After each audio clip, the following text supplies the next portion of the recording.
প্রিয় ভাই বোনেরা, আজকে আমরা সকলে এখানে একত্রিত হয়েছি। কেন একত্রিত হয়েছি? যে আগামী 12 তারিখে এই দেশের মানুষ তাদের যে অধিকার ছিনিয়ে নেওয়া হয়েছিল, যেই অধিকারের জন্য বহু মানুষ গত 16 বছর ধরে গুম খুন অত্যাচার নির্যাতনের শিকার হয়েছে, যেই অধিকার আদায়ের জন্য গত 2024 সালের 5 অগস্ট মাসে, জুলাই মাসে হাজারো মানুষকে হত্যা করা হয়েছে, হাজার হাজার মানুষকে আহত করা হয়েছে, সেই অধিকার আপনারা প্রয়োগ করতে যাচ্ছেন ইনশাল্লাহ আগামী মাসের 12 তারিখে।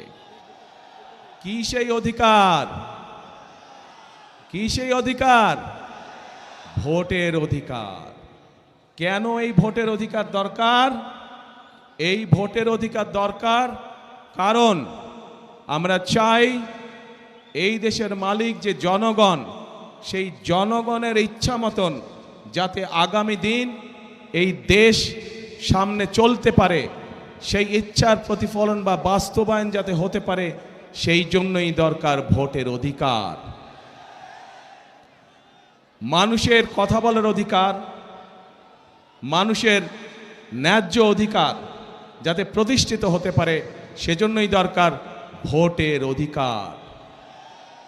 প্রিয় ভাই বোনেরা, আমি জানি ময়মনসিংহ বলুন, নেত্রকোনা বলুন, জামালপুর বলুন, শেরপুর বলুন, এই অঞ্চলগুলোতে বহু সমস্যা রয়ে গিয়েছে।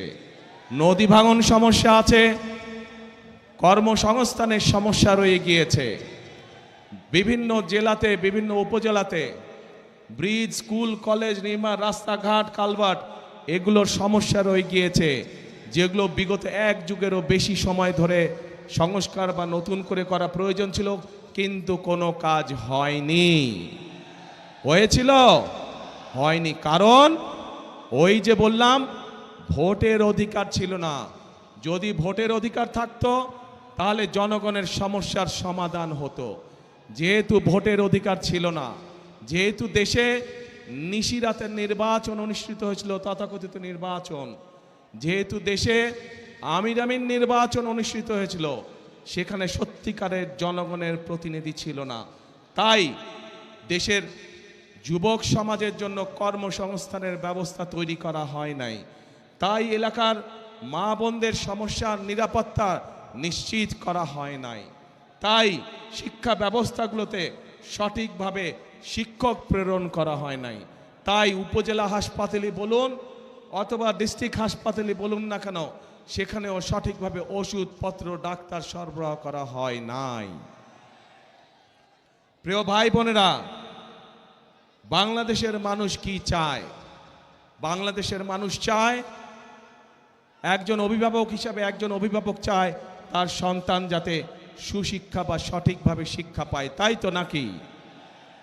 একজন অভিভাবক চায় তার সন্তান সেই শিক্ষা পাক, যেই শিক্ষার পরে, যেই শিক্ষা শেষ হলে পরে সন্তান কর্মসংস্থানের ব্যবস্থা করতে পারবে, বেকার থাকবে না। প্রিয় ভাই বোনেরা, তরুণরা, যুবকরা কি চায়? তারা চায় কর্মসংস্থানের ব্যবস্থা। দেশে মিল ফ্যাক্টরি হবে, ব্যবসা বাণিজ্য হবে, যাতে করে তারা সুন্দরভাবে নিরাপদে ব্যবসা বাণিজ্য বা চাকরি বাকরি করতে পারবে। মানুষ চায়, মানুষ অসুস্থ হতেই পারে, হওয়াটাই স্বাভাবিক, কিন্তু অসুস্থ হলে যাতে করে তারা সময় মতন চিকিৎসা সুবিধা পায়। মানুষের মৌলিক চাহিদার মধ্যে এগুলোই কম বেশি মৌলিক চাহিদা। এই যে যেমন আমাদের কৃষক ভাইরা, আমরা যদি ময়মনসিংহের কথা ধরি, ময়মনসিংহ সহ আশেপাশের জায়গাগুলো যদি দেখি, এখানের কৃষক ভাইদের অনেক সমস্যা রয়েছে। বিশেষ করে যদি ময়মনসিংহে আমরা দেখি পোনা চাষ, মাছের যে পোনা, এইটি আরও অনেক বড় করা যেত। এইটি এখন দেশের বিভিন্ন জায়গায় এই মাছের পোনা সরবরাহ করা হয়, কিন্তু আমাদের পরিকল্পনার মধ্যে রয়েছে কি করে এই মাছের পোনার বিষয়টিকে শুধু দেশের মধ্যে সীমাবদ্ধ না রেখে বিদেশেও কিভাবে রফতানি করা যায়, সেই পরিকল্পনা আমাদের রয়েছে,